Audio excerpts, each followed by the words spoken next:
ভবানী রঘুরাজাকে বলছে, সিরাজউদ্দৌলাকে সরানোর সময় এত বড় মন্ত্রণা এই নবাবকে এখানে আহ্বান করার আগে আমাদেরকে একবার কেউ জানালো না।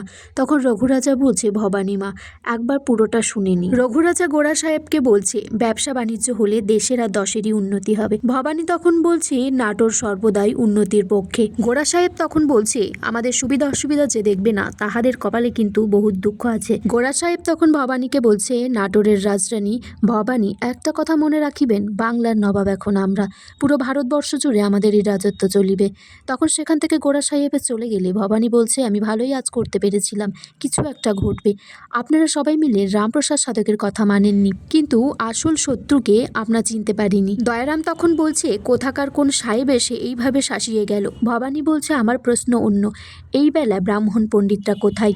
এদিকে দিকে দিকে গোড়া সাহেব ইংরেজদের অত্যাচার শুরু হয়ে গিয়েছে সাধারণ মানুষের উপর। তখন দয়ারাম এসে রাজ্যসভায় খবর দেন। দয়ারাম তখন ভবানীকে জানায় যে রাজধানী দিনের পর দিন ইংরেজ সাহেবদের করের বোঝা সাধারণ মানুষের উপর বেড়ে চলেছে, অত্যাচার চারিদিকে বেড়েই চলেছে দিন। বিষ্ণুরাম তখন বলছে, রাজধানীর মানুষের উপর দয়া দাক্ষিণ্য দেখাতে দেখাতে এই রাজসভাটার একদম নষ্ট হয়ে গিয়েছে। তখন ভবানী বলছে যে, ছোট হুজুর, একজন শাসকের যেরকমভাবে পরিচালনা করা উচিত রাজ্যটাকে, একইভাবে দয়া দাক্ষিণ্যও দেখানো উচিত। তখন সাধারণ প্রজারা এসেছে ভবানীর কাছে, বলছে, রাজরানী কর কি মুকুব করা যাবে? একবার আপনারা সাহেবদের সাথে কথা বলুন, অত্যাচার আমাদের উপর দিন দিন বাড়িয়েই চলেছে। গ্রামের মেয়েগুলোও বলছে যে সাহেবরা আমাদেরকে তুলে নিয়ে অমানবিক অত্যাচার করছে, মেয়েদেরকে ঘর থেকে তুলে নিয়ে যাচ্ছে, আমাদের ঘর পর্যন্ত এখন আর নেই। ভবানী তারপর তলোয়ার হাতে বেরিয়ে পড়ে। বিষ্ণুরাম তখন রঘুরাজাকে বলছে, একটা সাধারণ প্রজা মেয়েকে বাঁচানোর জন্য একটা মেয়ে তলোয়ার হাতে বেরিয়ে গেল। রঘুরাজা তখন বলছে, প্রজাদেরকে না বাঁচালে কেমন কিসের রাজরানী তিনি? এদিকে গোড়া সাহেব একটা বিধবা মেয়ের উপর মানবিক অত্যাচার করছে। তখন ভবানী সেখানে গিয়ে বলছে যে, আমাদের রাজ্যের মেয়ের উপর কোনো অত্যাচার করতে দেব না, এই ভবানী থাকতে কখনো নয়। ভবানী বলছে, আপনার ধর থেকে মুন্ডুটা কেটে নামিয়ে দেব। তখন গোড়া সাহেব বলছে, আমাদের লিডার ক্লাইভ জানতে পারলে কিন্তু আপনাদেরকে ছাড়বে না।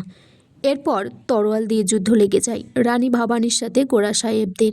তখন ভবানী বলছে, বাণিজ্যের অনুমতি আর রাজ্যভার এক জিনিস নয়, আমার রাজ্যের প্রজাদের উপর আপনি এরকম জর্জরিত করতে পারেন না। প্রজারা তারপর রাজরানীর জয়ধ্বনি করছে, বলছে, জয় রাজরাজেশ্বরী রানী ভবানীর জয়। ভবানী তখন বলছে, খুব তাড়াতাড়ি কলকাতা যেতে হবে রবার্ট ক্লাইভের সাথে সরাসরি দেখা করার জন্য। ভবানী একের পর এক আবেদনপত্র লেখে গোড়া সাহেবের কাছে, তারা তার কোনো উত্তর দেয়নি, উল্টে। তখন চন্দ্রকে ভবানী বলছে, প্রজারা আমাদেরকে যথেষ্ট যোগান দিতে পারেনি এবার, তাই আমরা গোড়া সাহেবকে যথেষ্ট কর দিতে পারবো না। মনে হচ্ছে কলকাতা গিয়ে সামনাসামনি তোদের ডেরায় গিয়ে কথা বলতে হবে। আগামী পর্বে দেখা যায় ভবানী গিয়েছে রবার্ট ক্লাইভের ডেরায়। তখন রবার্ট ক্লাইভ ভবানীকে বলছে, ওয়েলকাম।